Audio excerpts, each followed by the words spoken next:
Gracias por estar junto a nosotros. Adelante.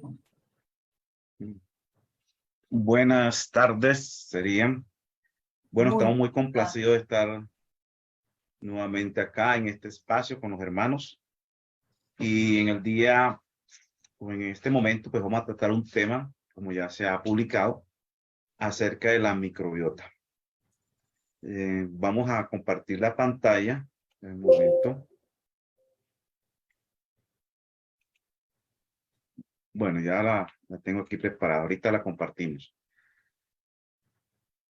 Como introducción a este tema de la microbiota, quería hacer la mención del punto de la autocuración, que es esa capacidad que tiene el cuerpo de curarse él mismo a partir de elementos sanadores internos en el cuerpo, donde participa un triángulo homeostático de equilibrio, que debe estar en equilibrio, el cual está conformado por el sistema nervioso, el sistema endocrino y el sistema inmunológico. Paralelamente a ellos, muy conectados, tenemos el tema de la microbiota. Estos tres sistemas, el sistema inmunológico, nervioso y endocrino, están íntimamente relacionados, interactúan, se informan, se complementan, logrando un equilibrio en el cuerpo y preservando la salud. Por otro lado, la microbiota ejerce un papel sobre ellos y viceversa.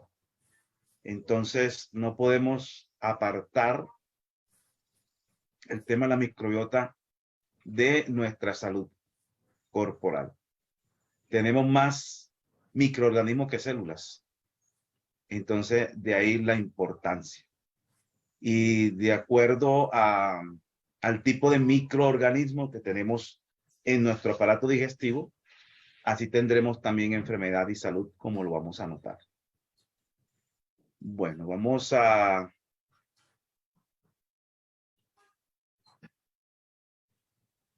compartir la pantalla.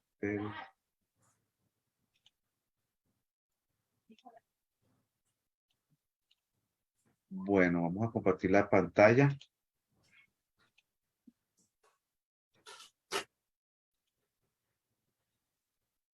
Creo que ya la están viendo. Bueno.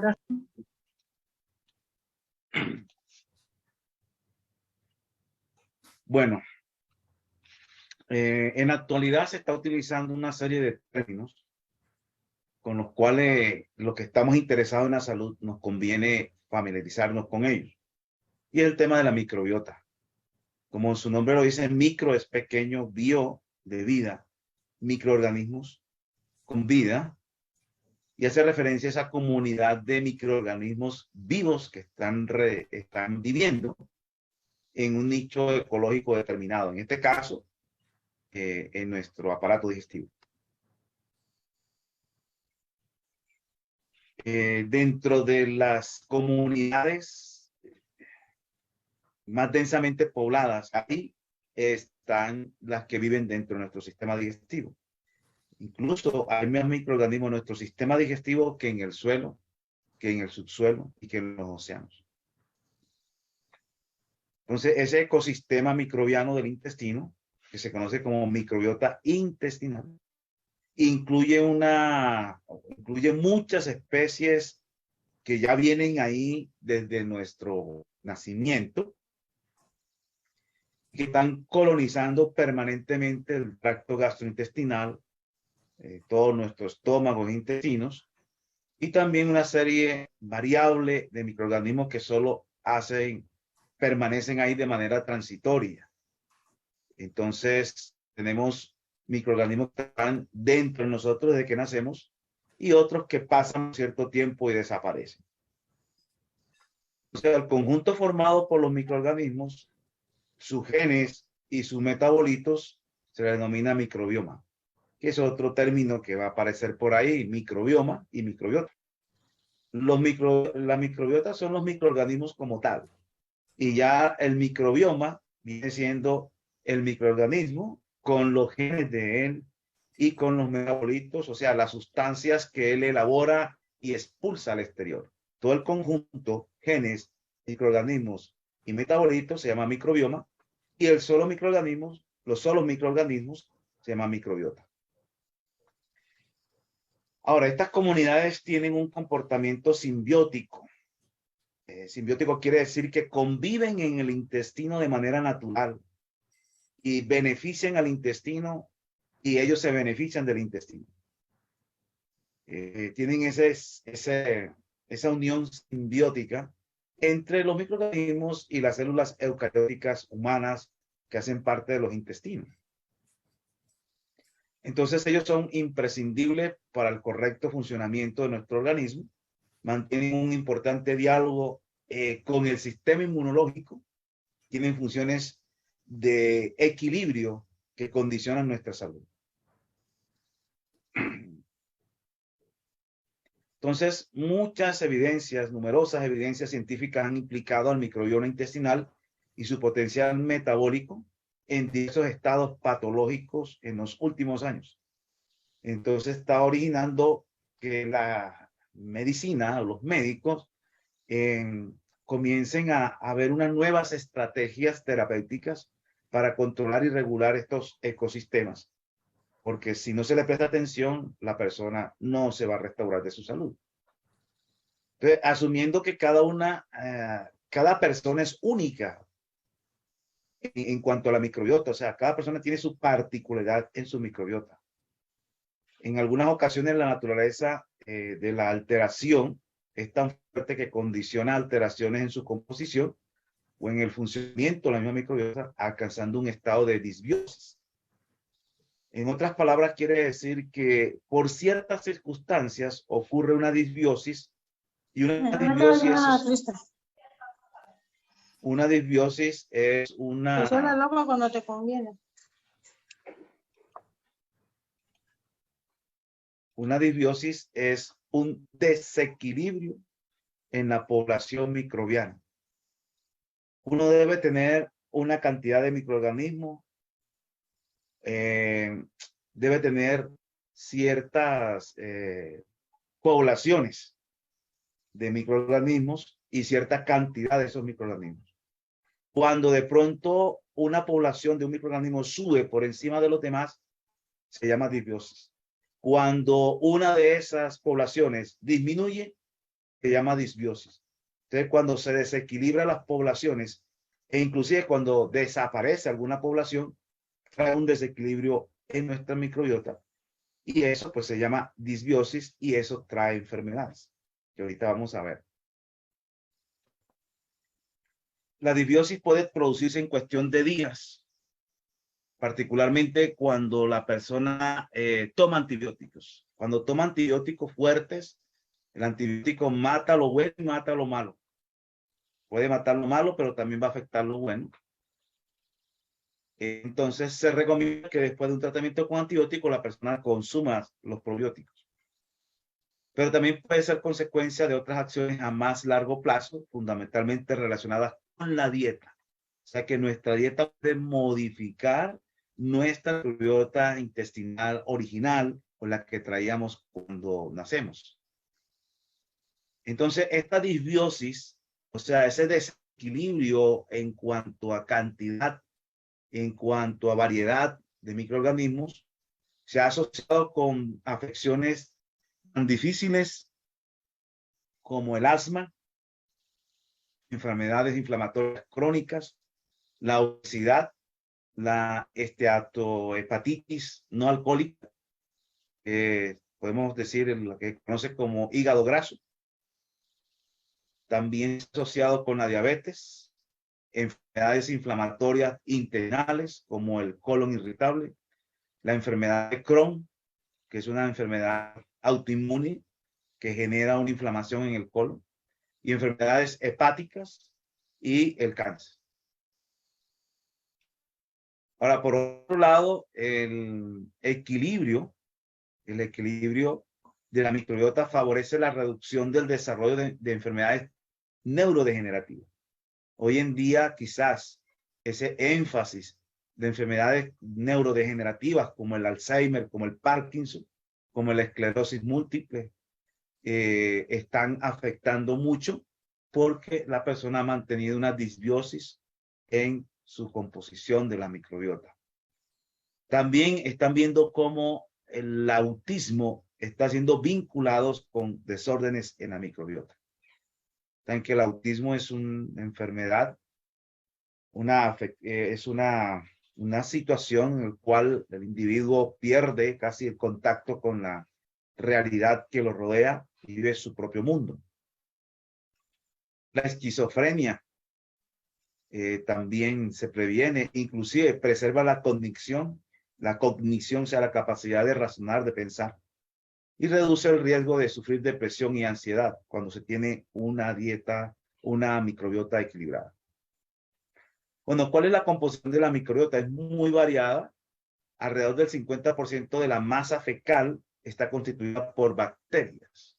Alrededor del 50% de la masa fecal está constituida por bacterias. Y esta población se compone de trillones de microorganismos pertenecientes fundamentalmente a 4 filas o filum, como los firmicutes, los bacteroidetes, los actinobacterias y proteobacterias, con un predominio de las 2 primeras, o sea, el 90% de las bacterias que están presentes en la microbiota o en materia fecal, el 90% son firmicutes y bacteroidetes. El 10% son actinobacterias y proteobacterias. Estamos hablando de familias, filus. También es importante mantener las proporciones equilibradas y por ello se ha establecido la ratio firmicutes bacteroides como un parámetro para evaluar el equilibrio de la microbiota intestinal y su funcionalidad. ¿Qué quiere decir eso? O sea que cuando se investiga, se hace un análisis de su microbiota, lo que se busca es esta relación firmicutes bacteroidetes o bacteroidetes para evaluar el equilibrio de la microbiota intestinal y su funcionabilidad. Bueno, ¿cuáles son las funciones de la microbiota? La microbiota intestinal ha pasado de considerarse como un comensal acompañante a considerarse casi ya un órgano metabólico con funciones en la nutrición, en la regulación de la inmunidad y la inflamación sistémica. O sea que la microbiota participa en la nutrición de nuestro organismo, participa en regularidad el sistema inmunológico y ayuda también a mantener desinflamado. Cuando hay inflamación sistémica, ayuda a desinflamar. Esas son sus funciones principales. Y por otro lado, también una función principal es prevenir la colonización por otros microorganismos patógenos. O sea, cuando entran microorganismos patógenos, actúan como un medio de defensa para combatir a ese microorganismo patógeno y no dejarse invadir. Ayudar también a digerir los alimentos, producir vitamina B y vitamina K, que el organismo humano no es capaz de sintetizar. O sea, nuestro cuerpo no es capaz de sintetizar vitamina B, especialmente la vitamina B12. El cuerpo no las produce, pero las bacterias sí producen vitamina B12. Entonces, se ha asociado, ustedes siempre han visto que dicen que los vegetarianos, veganos, van a tener deficiencia de vitamina B12. Van a tener deficiencia porque no están comiendo alimentos de origen animal. Puede ocurrir que suceda esta situación de que estén los veganos, algunos, con deficiencia de vitamina B12. Una de las razones porque son personas que no han corregido su tema de la microbiota. Entonces, no tienen las bacterias que sintetizan esta vitamina B12 para que esté presente en su cuerpo. Y por último también, aunque no es no es menos importante, es la función de estimular al sistema inmunológico para que haga su acción defensiva contra microorganismos invasores. Por otro lado, regula también la secreción de neurotransmisores intestinales. Regula también la secreción de insulina y péptidos fundamentales para procesos vitales. Este tema de la secreción de neurotransmisores intestinales, neurotransmisores son, podemos decir, sustancias que tienen una función en el sistema nervioso de transmitir información y se producen en los intestinos a partir de la microbiota. Por eso es que están diciendo, le dicen a los intestinos, el segundo cerebro. El segundo cerebro. Porque ahí mismo también se producen neurotransmisores que van a influir en el tema nervioso de nuestro organismo.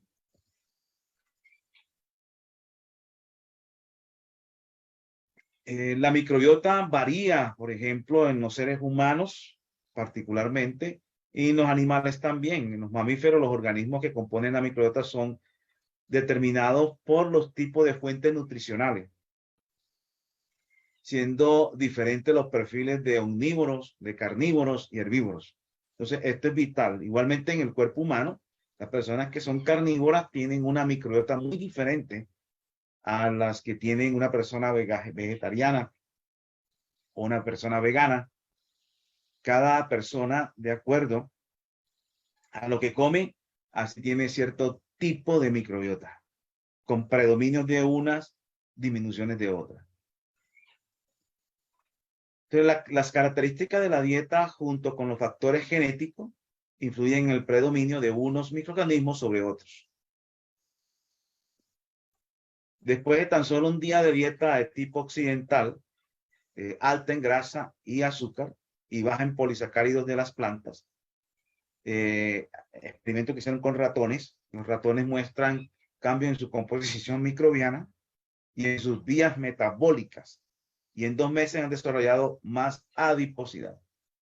Entonces, han visto cómo le cambian la dieta, cambia la microbiota del ratón y automáticamente en 2 semanas ya cambia también sus vías metabólicas y entonces desarrolla adiposidad. Por eso están vinculando la microbiota con los temas metabólicos. Bueno, uno de los puntos interesantes es que en útero el ser humano carece de microbiota. O sea, el niño en el útero no tiene microbiota. Al nacer, el tracto gastrointestinal se coloniza inmediatamente. Aquí, la primero que enfrenta es la vagina de la mujer y entonces ese contacto con la vagina son las primeras contactos con microorganismos y entonces al tocarlo con la boca, por la nariz, por los ojos, ya se coloniza inmediatamente al nacer. Por eso están viendo que los niños que nacen por cesárea nacen ya con microbiotas no adecuadas, porque no tienen como el parto normal que sale por la vagina. Entonces, hasta la vía de nacimiento, si es por parto normal o por cesárea, influye ya en la microbiota del individuo si sale bien o sale mal. También el tipo de alimentación, seno materno o con fórmula médica. Estos niños ya salen con una mala microbiota, mientras que estos niños salen con buena microbiota, porque están recibiendo la microbiota a partir de la leche materna, que está rica en microorganismos, mientras que esta leche preparada, fórmula, tiene nutrientes, pero no tiene microorganismos porque es estéril. Igualmente, un niño que nace por parto normal y criado con leche materna va a tener una microbiota mejor, súper mejor que aquel que nace por cesárea y lo alimentan con leche de fórmula. Los perfiles fecales microbianos de un lactante muestran un parecido marcado con los perfiles bacterianos del canal de parto y de la leche materna. O sea, cuando a un niño le hacen un análisis de microbiota en su materia fecal, descubren que ese perfil microbiano, o sea, la cantidad y el tipo de bacteria que hay es muy parecido con lo que encuentran en el canal del parto por la vagina y los que encuentran en la leche materna. Bueno, uno de los elementos que ya hemos mencionado, que la microbiota participa con la inmunidad, participa también la microbiota con la digestión. La microbiota tiene un efecto tremendo en el metabolismo. Bueno, cada uno de estos puntos es un tema, pero no lo voy a desarrollar porque creo que es una hora que tengo aquí de tiempo, así que tengo que adelantar. La microbiota y las enfermedades intestinales están muy vinculadas, muy vinculadas. La microbiota y el acné, la microbiota y la salud mental. Hay personas que tienen problemas mentales porque su microbiota está bien desordenada, bien desequilibrada y tienen problemas con su salud mental. La microbiota y el estrés, ese es un capítulo completo también, influye. Una persona estresada, bueno, tiene que revisar varios perfiles, pero uno de los puntos que tiene que revisar es el tema de la microbiota. Y la microbiota y la permeabilidad intestinal, debido a que un intestino saludable de microbiota no va a verse afectado por permeabilidad o por hiperpermeabilidad intestinal. La permeabilidad intestinal es la capacidad que tiene las vellosidades intestinales de dejar pasar los nutrientes fácilmente, pero no dejar pasar material no digerido, otros microorganismos patógenos. Eso es lo normal. Pero por efecto de algunas cosas, pues incluyen el gluten, incluyen el estrés y se incluye también el tema de la microbiota. Una disbiosis, una persona con disbiosis constante durante muchos años, se van a romper las uniones entre los enterocitos, que son las células del intestino, y va a dejar pasar sustancias indebidas como péptidos, que son restos de proteínas que no han sido bien digeridas y pasan antes de tiempo y entran a la circulación sanguínea. Y esas sustancias, como son extrañas, el cuerpo la detecta como un peligro, crea entonces un conjunto de anticuerpos para atacar a estas sustancias extrañas, pero la composición de estas sustancias extrañas, especialmente péptidos que entran, son muy parecidos a composiciones de ciertos órganos, de su estructura. Entonces, cuando ya se creó un grupo de células defensivas con la característica de identificar este tipo de forma proteica de péptida, entonces cuando lo encuentra parecido en algún órgano, lo ataca. Y comienza a atacarlo porque piensa que es de eso que entró. Y esas son las enfermedades autoinmunes, donde el mismo cuerpo se ataca el mismo. Y eso ocurre en el tema de la hiperpermeabilidad, porque el intestino tiene permeabilidad porque deja pasar los nutrientes.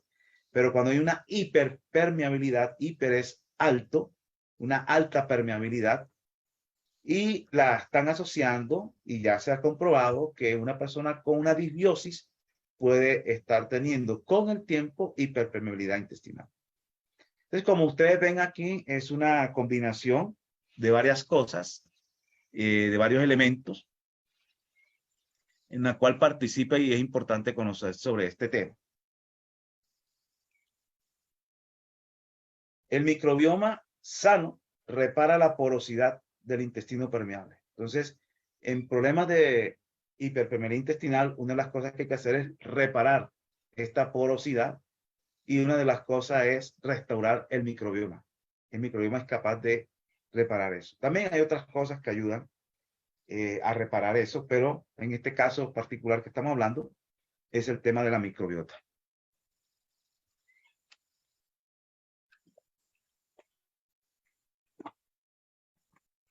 Bueno, otro dato que quería compartir con ustedes. Vamos a compartir acá. Es que ya habíamos dicho que la disbiosis, que es un desequilibrio en cuanto a las poblaciones, los tipos de poblaciones y la cantidad, hay que tener en cuenta porque no todas las disbiosis son iguales. Y en el tratamiento de esto hay que tenerlo en cuenta, porque no podemos tratar todas las disbiosis de las mismas maneras. Hay gente que cree que es solamente tomar probióticos y ya resolvió el problema. No. En algunos casos de disbiosis puede ocurrir un mal si damos probióticos. Y ahí es donde hay que tener sabiduría para hacerlo. Entonces hay disbiosis por deficiencia de bacterias simbióticas y más bacterias putrefactivas. Entonces debe haber un equilibrio en la población de bacterias simbióticas y bacterias putrefactivas, que son normales que hayan. Pero cuando hay deficiencia de bacterias simbióticas y más bacterias putrefactivas, la persona va a tener ya un desequilibrio. Ese es un tipo de disbiosis. Por otro lado, hay una disbiosis que es el SIBO, síndrome de sobrecrecimiento bacteriano del intestino delgado. Ya este es a nivel ya no del colon, sino que es a nivel del intestino delgado lo que es el SIBO. Hay un sobrecrecimiento bacteriano. Y el sobrecrecimiento no es de todas las bacterias que están ahí como tal. Puede ocurrir, porque el intestino delgado es un intestino casi, no tiene bacterias, el intestino delgado no tiene tantas bacterias, pero por algunas X y razones, una de ellas es tener la conexión que tiene el colon con el intestino delgado tiene un esfínter. Ese esfínter se puede distensionar y no se puede cerrar bien. La función de él es dejar pasar la materia fecal que viene del intestino delgado hacia el colon, se puede distensionar y entonces se pasan bacterias del colon, se pasan bacterias hacia el intestino delgado y comienzan a repoblarse allá, a colonizar eso y se aumenta entonces, hay un sobrecrecimiento de bacterias del intestino delgado y eso es lo que se conoce como SIBO. Entonces, en condiciones normales, el intestino delgado no debe albergar prácticamente bacterias, pues es una zona dedicada a la digestión y absorción de nutrientes. Por el contrario, en el colon debemos encontrar una microbiota intestinal rica y diversa, llegando a 109 o 100, de 109 a 112 unidades formadoras de colonias. Entonces, ese exceso de bacterias en el intestino delgado proximal, cuando está por encima de 10 a la 5 unidades formadoras de colonia, se considera que es un SIBO. Entonces, la membrana del intestino delgado es mucho más delgada que la del colon, por lo tanto, es un gran problema al ser superpoblada. Cada día la definición de SIBO va quedando más obsoleta, o debido a que no siempre es un sobrecrecimiento bacteriano, sino que en muchas ocasiones es una disbiosis, o sea, un desequilibrio. No solamente fue que crecieron todas, en el sentido de que el intestino delgado no tenía nada y aparecieron ahí todas completicas, sino que también hay una disbiosis, o sea, hay un crecimiento más alto de uno que de otros y se forma ese desequilibrio. Y el SIBO se puede redefinir como un tipo de disbiosis por sobrecrecimiento de microorganismos o por disminución de uno de ellos y crecimiento de otro. Entonces puede ser que hay un sobrecrecimiento de los dos, como puede haber un sobrecrecimiento de una y una disminución del otro. Entonces el SIBO ya tiene otras características. Por otro lado, en estos procesos participan microorganismos que no siempre son bacterias, como es el caso de las arqueas. Las arqueas son microorganismos que no son bacterias. Entonces, ahí no solamente se involucran bacterias, sino arqueas. Hasta donde se conocen, existen tres clases de SIBO. El SIBO de hidrógeno se da cuando principalmente hay proliferación excesiva de bacterias. Entonces, ahí en el intestino delgado, que no debería haber casi bacterias, hay una proliferación excesiva de bacterias y los síntomas del SIBO de hidrógeno es porque las bacterias que están ahí colonizando el intestino delgado, en su proceso metabólico generan hidrógeno. Entonces la persona comienza a tener diarreas, hinchazón inmediato, pH normal, tendencia a la delgadez, menos relación de disbiosis bucal. Se tienen que hacer algunos estudios para diferenciar los tipos de disbiosis. Hay de hidrógenos, hay de sulfuros, hay de metano. De pronto vamos a mirar eso. Entonces hay ciertas bacterias productoras de hidrógenos, como las que vemos aquí, como el Rominococcus, Proseburia, Clostridium, Bacteroides. Tenemos otro tipo de SIBO que ya se conoce como IMO. Estos nombres de SIBO, IMO, depende de su, cómo se expresan en inglés. De ahí salen esas iniciales y forman estas palabras. Hay un tipo de SIBO, IMO, que ya es de metano. O sea, aquí el gas que producen los microorganismos, en este caso no son bacterias, son arqueas. Eso es el gas metano, CH4. Y ocurre cuando se da un sobrecrecimiento de arqueas metanogénicas, o sea, que generan metano, gas metano. Entonces, estas arqueas generan metano de forma única al consumir los productos de desecho de fermentación bacteriana. O sea, las bacterias dejan algunos desechos, llegan estas arqueas, se comen esos desechos, los fermentan y además de la producción de hidrógeno por parte de las bacterias que estaban consumiendo ya sus alimentos, productoras de este gas, se pueden producir entonces ya el gas metano. Y el metano, el exceso de metano, porque nosotros tenemos arqueas, pero debe estar en una cantidad. Cuando el exceso de arqueas produce ese metano que altera la motilidad, o sea, los movimientos peristálticos del colon, y los alteran y producen estreñimiento. Mientras que con el SIBO de hidrógeno no se produce estreñimiento, en este sí. Se debe llamar a este tipo de SIBO IMO por las siglas en inglés que vemos acá. De los productos naturales no son tan potentes contra las arqueas como lo es la bilis. La bilis es un potente antiarqueas. Entonces, una persona que tenga funcionando bien su sistema biliar, su hígado en producción de bilis y la vesícula biliar para expulsar la bilis por el conducto biliar, por el cístico y colédoco, y sale aquí al intestino delgado.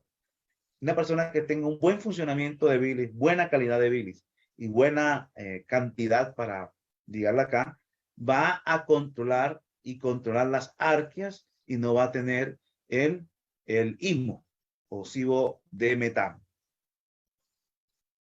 Y los síntomas de este IMO, estreñimiento, hinchazón tardío, tendencia a la obesidad y mayor disbiosis bucal. Ya se le produce un desequilibrio a nivel bucal de su microbiota que tenemos en la boca.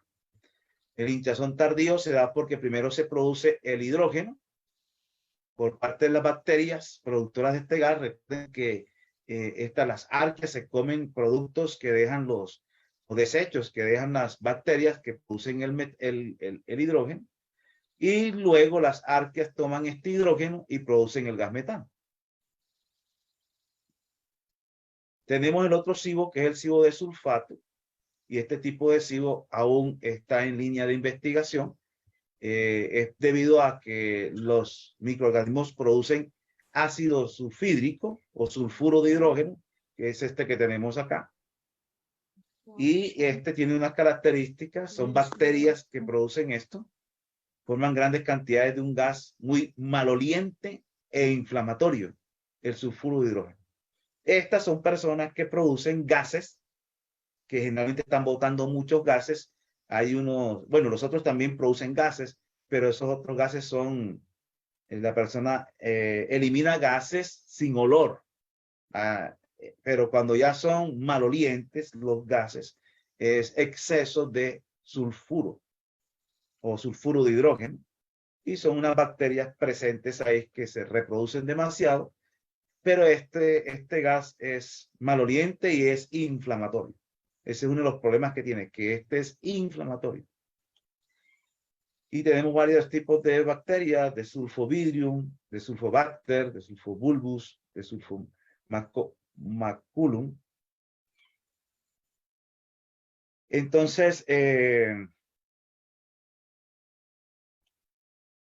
lo que quería entonces mostrarles a ustedes con esto es que hay varios tipos de disbiosis y que no es solamente dar probióticos. Y ahora sí vamos ya a entrar a la última parte, que es, uy, se me está acabando el tiempo.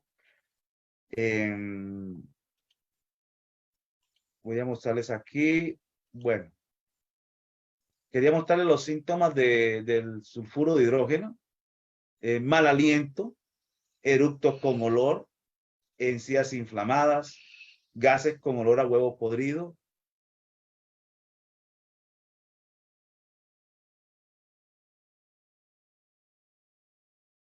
o estreñimiento. Bueno, ahí le demostré algunos puntos. Ya como se me está acabando el tiempo, quería llegar a la parte principal, que es la siguiente. Entonces, como ustedes ven, hay que hacer un análisis. ¿Qué tipo de disbiosis tiene la persona? ¿Por qué? Porque el asunto no es tomar probióticos por tomarlos. ¿Por qué? Porque de pronto en el probiótico que yo voy a tomar esté el microorganismo que está muy alto en mi problema. Y entonces agravo la situación. Hay gente que comienza a tomar probiótico y se ponen peor. Porque como él pensó que era comprar un probiótico y tomármelo, yo tengo que saber qué tipo de probiótico hay ahí, qué microorganismos hay ahí y si ahí está el microorganismo que yo tengo alto. Porque si yo lo tengo alto, entonces me va a afectar más. Entonces, lo primero que hay que saber es cómo tengo yo mi población. Hay un examen que se hace para eso. Los exámenes de la flora bacteriana y ahí le muestran a usted más o menos la relación que hay de los microorganismos, si hay una disbiosis, si tiene alterada alguna de las poblaciones, si la tiene muy alta o si la tiene muy baja. Entonces, en base a eso, usted coge y compra su probiótico mirando que el probiótico que usted utilice tenga eso. Ahora, en la compra del probiótico hay que tener en cuenta lo siguiente. Cuando estamos hablando de probióticos que vas a comprar en una farmacia, porque a veces hay que utilizarlo cuando estamos graves, ¿no? Cuando usted de pronto no está tan grave ni tiene problemas, pues hace sus propios probióticos en la casa, los yogures, bueno, en este caso vegetales, el chucrú y algunas otras formas de, bueno, que por el tiempo no lo podíamos tratar, de preparaciones de diferentes tipos de probióticos que podemos utilizar, pero en el internet pueden conseguir también información sobre eso de algunos probióticos para prepararlos, de acuerdo a sus principios, valores que uno tenga. Entonces, cuando usted va a comprar el probiótico, lo primero que tiene que hacer es tratar de comprar el que tenga, no es tanto cuántos billones tiene, porque con cualquier cantidad, al entrar en nuestro cuerpo y tenga las condiciones, el microorganismo que va ahí se reproduce, si tiene las condiciones. Entonces no es tanto cuántos billones tienes que le vas a introducir, sino más que todo es que sea variable, que tenga de unos 8 a 10 tipos de microorganismos y no solamente unos 2 o 3.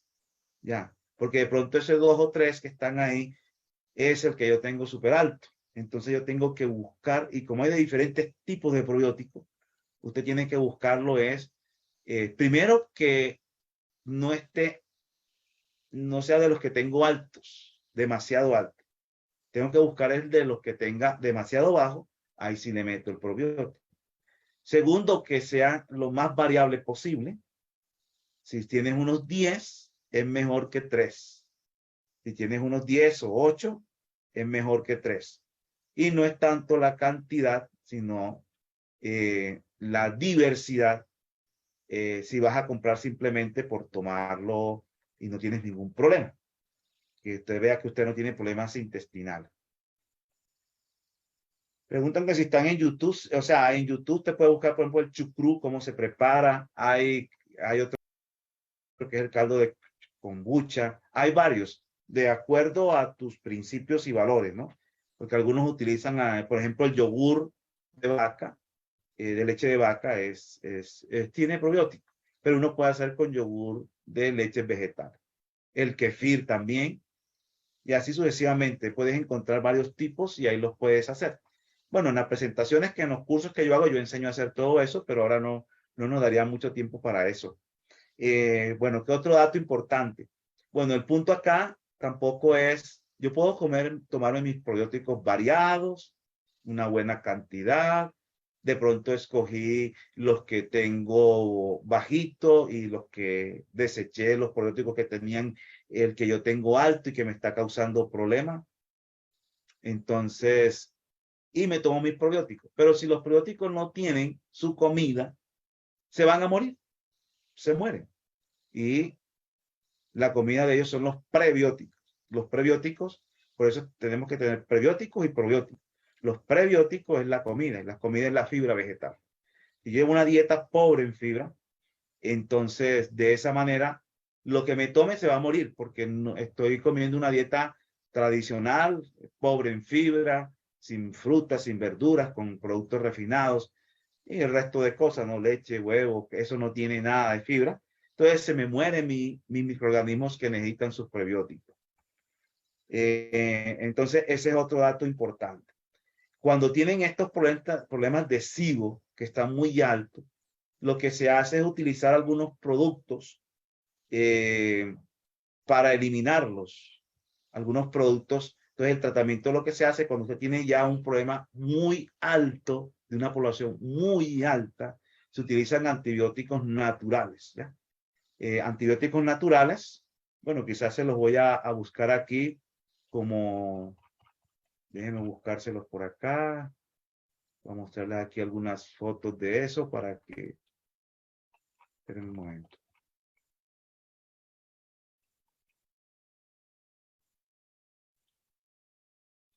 Espérenme a ver.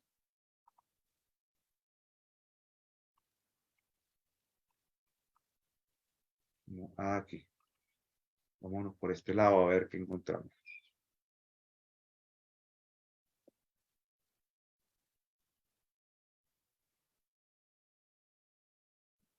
Bueno, voy a mostrarles aquí esto, pues ya no va a dar tiempo de explicarlo, pero como para que ustedes tengan una idea. Por ejemplo, en el caso de cibo de hidrógeno, se me fue para otro lado.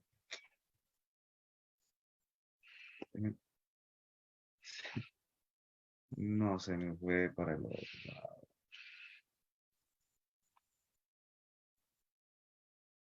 Qué lástima.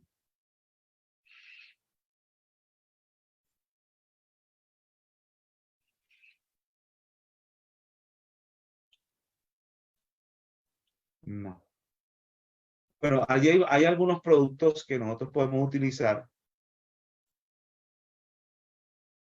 como la berberina, por ejemplo. La berberina es un producto que se está utilizando para eso. El ajo, ¿ya? Tratamientos con ajo que tienen una acción antibiótica,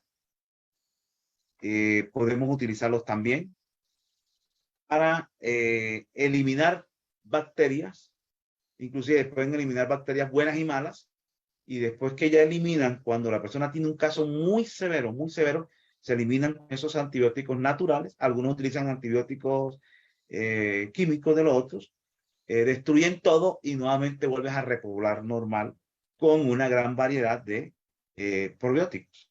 Entonces, eso es lo que se hace primeramente, matar todas las bacterias que hay ahí, y como realmente están excesivamente con una que está produciendo el problema, con esos antibióticos naturales o los otros antibióticos, se destruyen todas y después vienes y repoblas con buenos probióticos variados en cantidades recomendadas, y nuevamente vuelves a repoblar. Pero si haces todo eso, si matas todas esas bacterias o a las arqueas, por ejemplo, y metes probióticos y variados y en cantidades suficientes, se reproducen, pero si no les dan los prebióticos, se vuelven y se mueren, o hay ese desequilibrio nuevamente y vuelves otra vez y retomas nuevamente tu problema. Bueno, creo que podríamos dejar ahí. De pronto si hay alguna inquietud, no sé, yo creo que ya me acabó el tiempo, creo que es una hora nada más, ¿no? Lo que usted necesite, no, nosotros no tenemos problema, pero Ah, bueno, entonces también vamos a saber, responder algunas preguntitas acá. exacto, muy bien. Mire, aquí voy a el hermano Nicolás Barrios, por si acaso alguien quiere hacerle algún tipo de consulta, él, a través de esta información ustedes pueden informarse de acuerdo a sus necesidades. Y alguien que quiera hacer alguna preguntita, aquí dice hay una persona que tiene muchos gases sin mal olor y los expulsa cuando está durmiendo boca abajo. ¿Qué pasa? ¿Cómo puede eliminarlo? Bueno, ahí lo que tenemos que mirar es,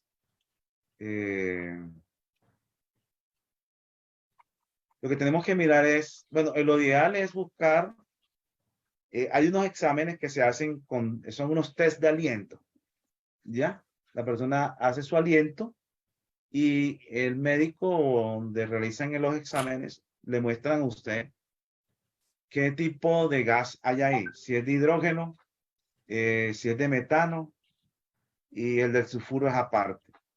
Lo de sulfuros, ya vimos cuál es la característica.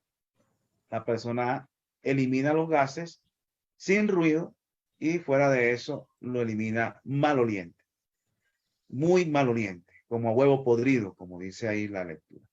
Entonces, si son, como fue que dijeron, eran sin olor, ¿no? Sin Entonces, olor. lo más seguro que están dentro de los tipos de hidrógeno o los de metano, como tal. ¿Qué hay que hacer? Bueno, idealmente, después que se identifica el, el microorganismo que está generando eso, si es arqueas, se busca la manera de eliminarlo.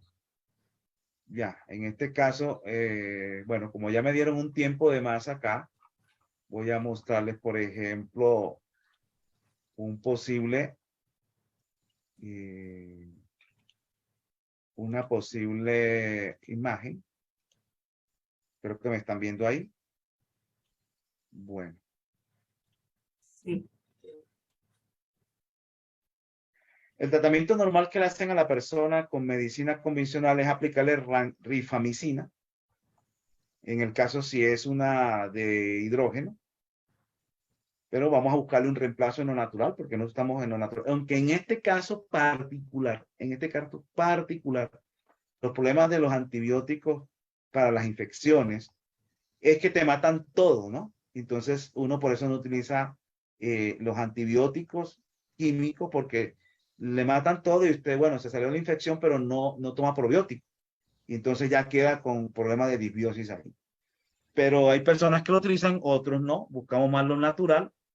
En el caso de metano, que ya en caso de que no es gases de hidrógeno, sino de metano, que posiblemente alguno de esos dos es el que tiene la persona que está consultando acá, asocian dos antibióticos, la rifamicina más neomicinas y el metronidazol. Ese es en el tratamiento químico, pero vamos a buscar aquí, ya que ahí ustedes saben que hay bacterias y por el otro lado están las arqueas, que son productoras de gases. Por eso tienen que combinar dos cosas, una para bacterias y otras para arqueas, que son diferentes. Y el caso del sulfuro de hidrógeno, se utiliza el tratamiento mismo para lo que es el metano, que fue el que vimos anteriormente, que utilizan rifamicina, maniomicina, unido con metronidazol. Bueno, entonces, pero como no le interesa es ya lo natural, se pueden utilizar algunos antifúngicos o antivirales con actividad bacteriostática, o sea, que detienen el crecimiento bacteriano. eh, y dentro de esto podemos utilizar algunos extractos herbales solos o combinados, ya, solos o combinados. Por ejemplo, el aceite de orégano, el aceite de orégano nos sirve para el caso de este que acabamos de ver de sulfuro de hidrógeno o de metano, el aceite de tomillo. Estos son aceites esenciales, más que todo. Hay que diferenciar entre el aceite que cogen aceite de oliva y meten las plantas ahí, las dejan en el sol tantos días. Sí, es bueno, el aceite extrae aceite de ahí, pero mejor son estos que son preparados ya por destilación y salen más puros, aceites esenciales. Ya tienen una actividad más bacteriostática, antifúngica, antiviral. Tenemos aceite de orégano, aceite de tomillo. Tenemos otro producto que es la berberina, que es una planta, y la lisina que se saca del ajo. Ya venden, uno puede consumir el ajo, pero también ya venden el producto extraído del ajo, ya natural, que es la lisina. También el ajenjo o la altamisa, la canela también tiene estos efectos, o el aceite de neem, entre otros.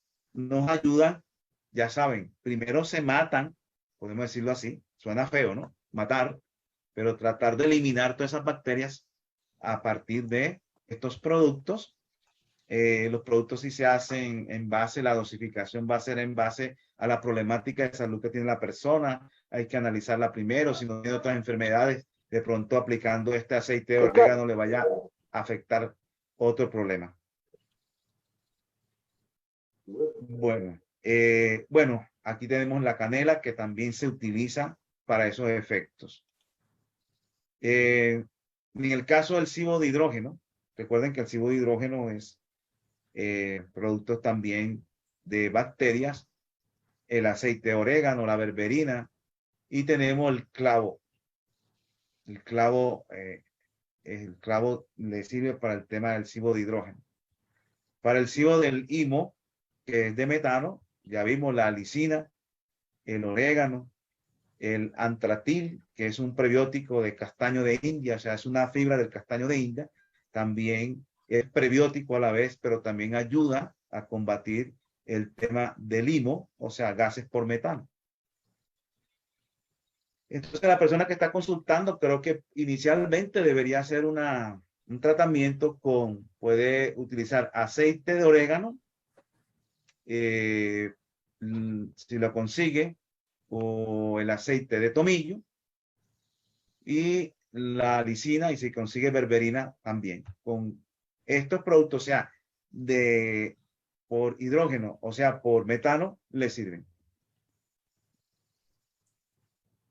Y el cibo de sulfuro de hidrógeno, tenemos el aceite de orégano y el bismuto.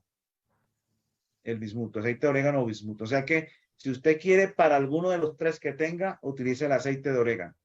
Después que la persona utiliza la dosis que se recomienda, pero yo aquí no estoy para recetar como tal, dando una información educativa, porque uno tiene que mirar muchas cosas para recetar a alguien algo, porque puede tener alguna patología que a esto lo va a poner peor.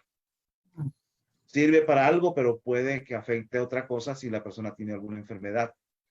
Entonces, con el aceite de orégano trabaja los tres tipos de cibo. Si vamos a escoger uno solo, tenemos el aceite de orégano que nos sirve para los tres tipos. Después que la persona hace su trabajo y destruye, se le fueron los gases, ya mató lo que estaba haciendo problema. Lo más seguro es que también comenzó a matar también otros.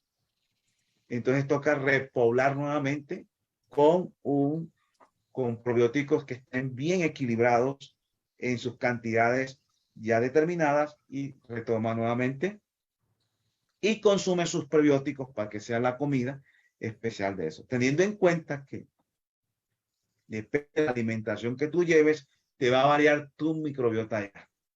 Si llevas una alimentación cárnica, con carnes, pollo, pescado y toda esa alimentación, se te va a variar que cuando comes frutas y verduras y vegetales. Bueno, ese sería el término así como más, como para dejarle más completo la información del día de hoy. Muchísimas gracias. Aquí hay algunas otras preguntitas. Dice que su esposo tiene gases silenciosos, pero con un olor fuerte. Y ella tiene gases, pero fuertes y sin olor. Más es cuando se levanta. Bueno, ahí podríamos utilizar, podemos escoger uno, aceite de orégano, ¿ya? Utilizando aceite de orégano y después repoblar con un buen probiótico y segundo dar prebióticos. sería el mismo para todos. En este caso, pues, que tenemos casos de este tipo de SIBO, ¿no? Cuando ya es otro tipo que tenemos disbiosis, pero no tenemos problemas de gases. Entonces, de estos tipos, ya puedes utilizar, ya es buscar la información, el examen que te diga cuál tienes alta y cuál tienes bajo, y dar el tipo de probióticos que sea correspondiente a tu problemática. Muchas gracias. Hermano Antonio, ¿usted quiere hacer alguna preguntita? ¿Tiene su micrófono abierto? Sí, estoy con el micrófono prendido. Una pregunta, hermano. Si uno no tiene problemas serios, digamos, de los que he explicado, de una manera natural podría y sin complicación consumir probióticos variados, digamos, que tengan varios, más de 10, y consumir fibra, vale decir, vegetales y fruta. ¿Eso quedaría, lo dejaría uno en el lado seguro?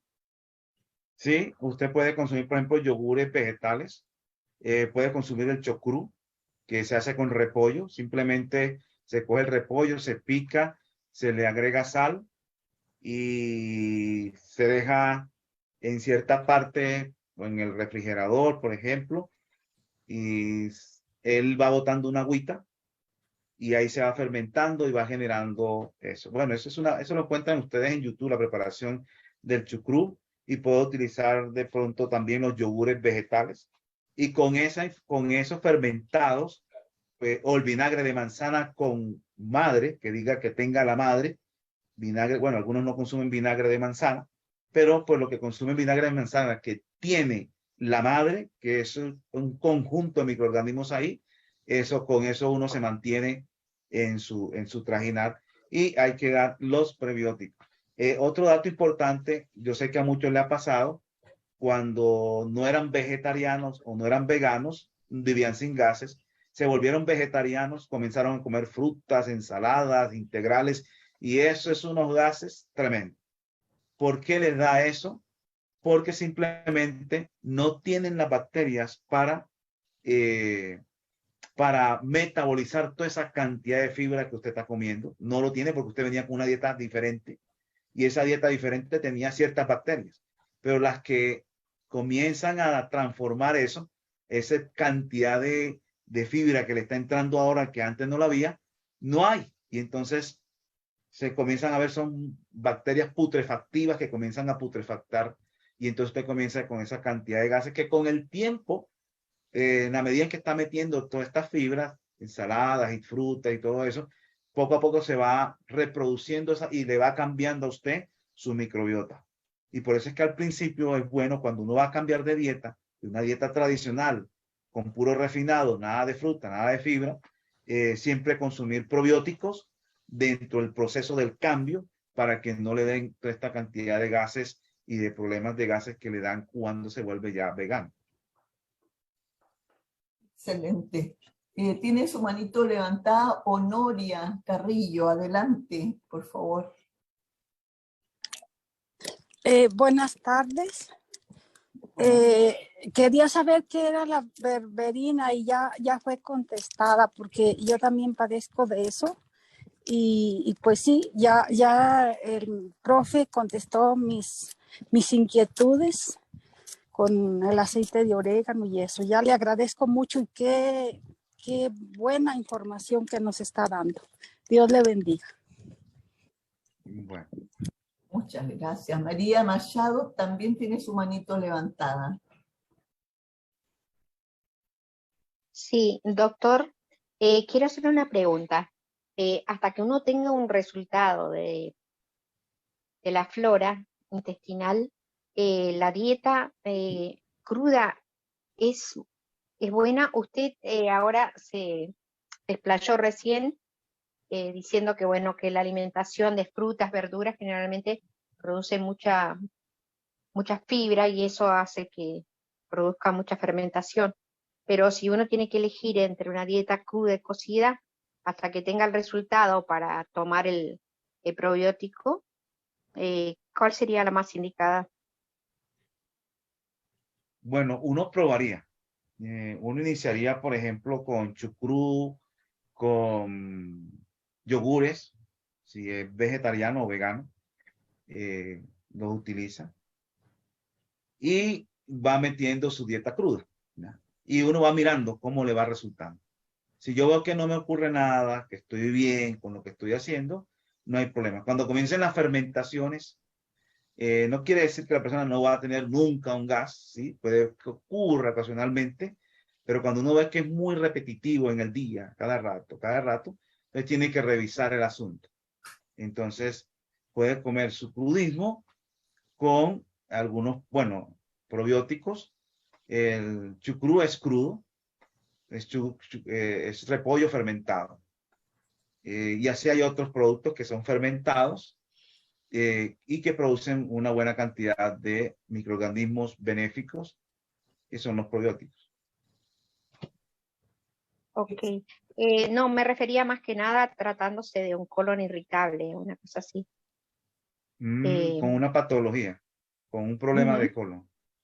Sí. Sí, ahí lo ideal es siempre mirar el examen de la flora bacteriana y en base a eso, entonces se eligen, porque usted va a encontrar cantidad de probióticos de diferentes, entonces uno tiene que buscar los nombres atrás, cuáles tienen, y si en mi examen me aparece alto uno de esos que está causando el problema, entonces yo no puedo elegir sino uno que no tenga ese.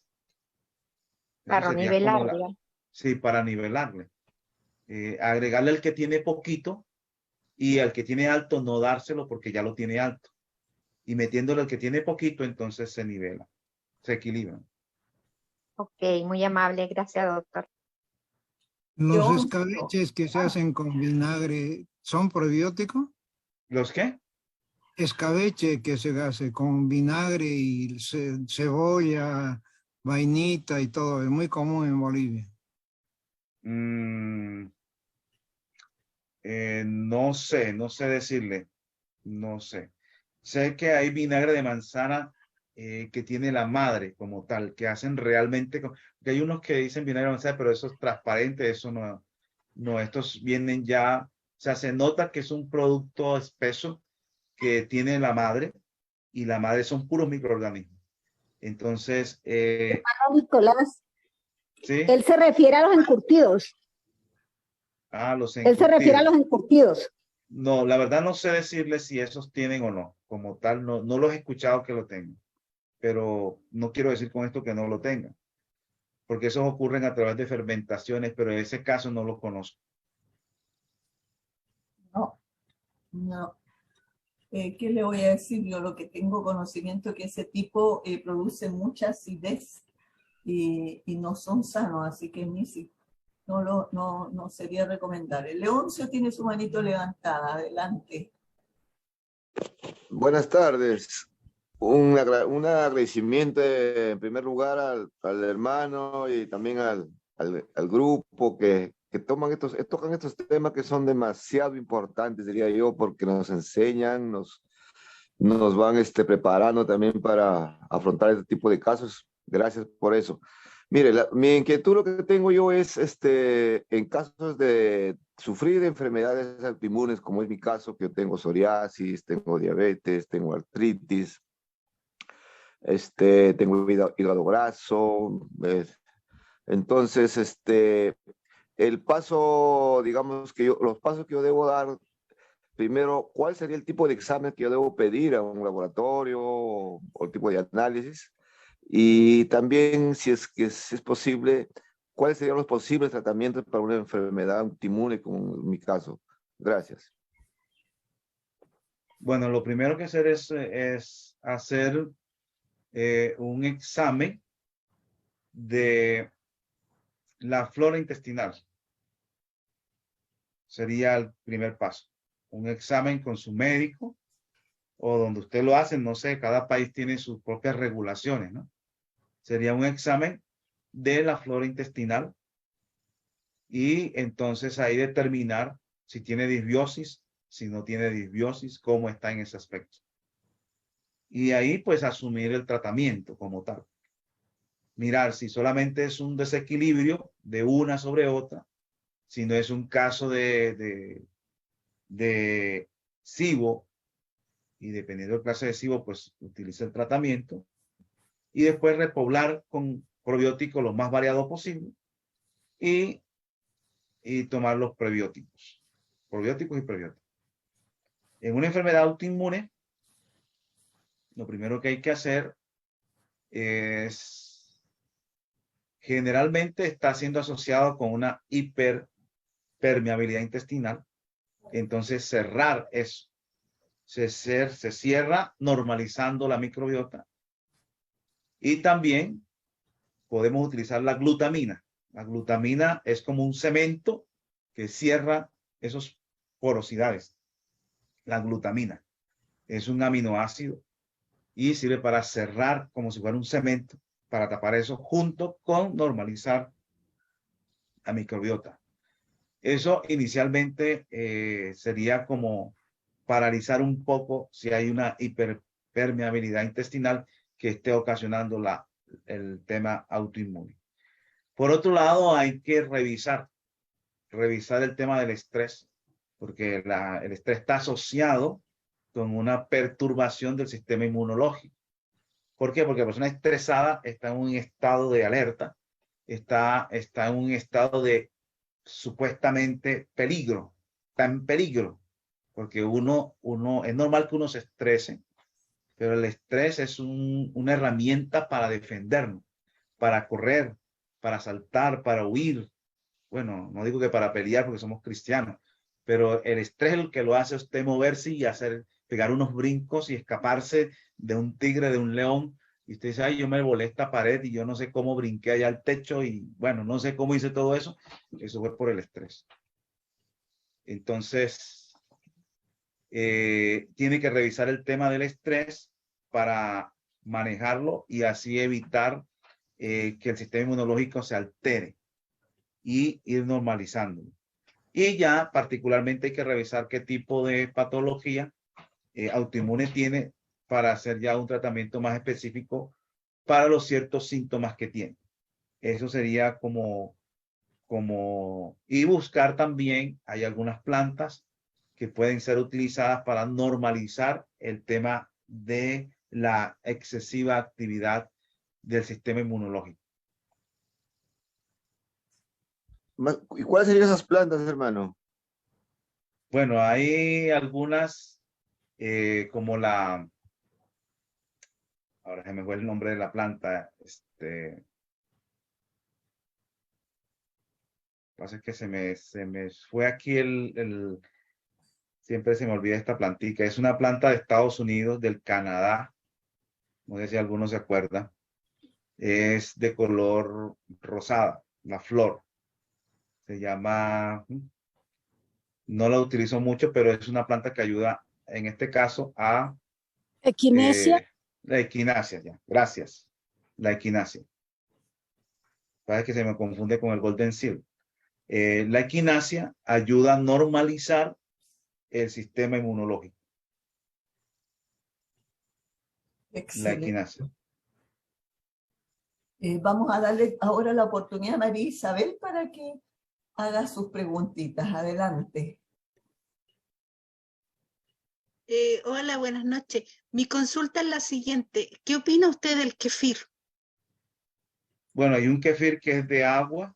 No, el de leche. El normal, el que se hace con leche. Bueno, él es bueno si uno consume leche.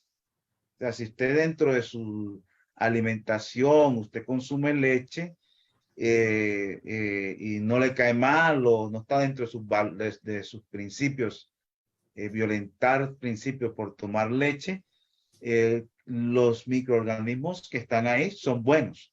Ya, aunque hay otros yogur, otros que hacen es kefir de agua, que no utilizan la leche.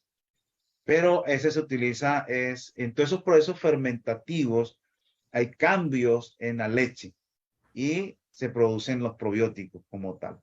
Pero si ya uno no consume leche y le cae mal o esto o aquello, pues se puede utilizar otro. Pero como cuando usted me hace la pregunta en cuanto al contenido de microorganismos, es muy bueno. Eso le quería consultar, sí. porque de repente le han dado mala fama, pero hasta donde yo tenía entendido es bastante bueno en cuanto a la parte de recuperar varios probióticos dentro del organismo. Sí, él es bueno en ese aspecto. Ya si la persona tiene ya el tema de la leche, entonces, bueno, yo creo que podemos dejar por acá porque ya me toca suspender. Ya llevamos una media horita más que necesito hacer otras actividades. Ya, muchas gracias, Manu. Entonces, le agradecemos enormemente, así que le pedimos disculpas al resto que no podamos hacer las preguntas, pero este tema va a quedar grabado, ustedes lo pueden revisar y además utilicemos también el método investigativo donde nosotros también vamos a poder seguir incursionando en este tema tan importante como el segundo cerebro. Vamos a leer una joyita que está aquí en Romanos 12:2. No se conformen a este mundo, transfórmense por la renovación de su mente para que compruebes cuál sea la buena voluntad de Dios, agradable y perfecta. Con estos pensamientos vamos a cerrar y darle las gracias infinitas a nuestro querido hermano que hoy ha tomado su tiempo para amarnos, el hermano Nicolás Barrio, para dar este tesoro que él tiene, ha querido compartirlo y se lo agradecemos y que Dios le siga dando mucha más voluntad y que siga prosperando en todo junto a su esposa y su familia. Vamos a pedirle a Jacqueline Navia que nos despida en oración, por favor. Muchas gracias. Bueno, gracias a ustedes por estar acá en este espacio,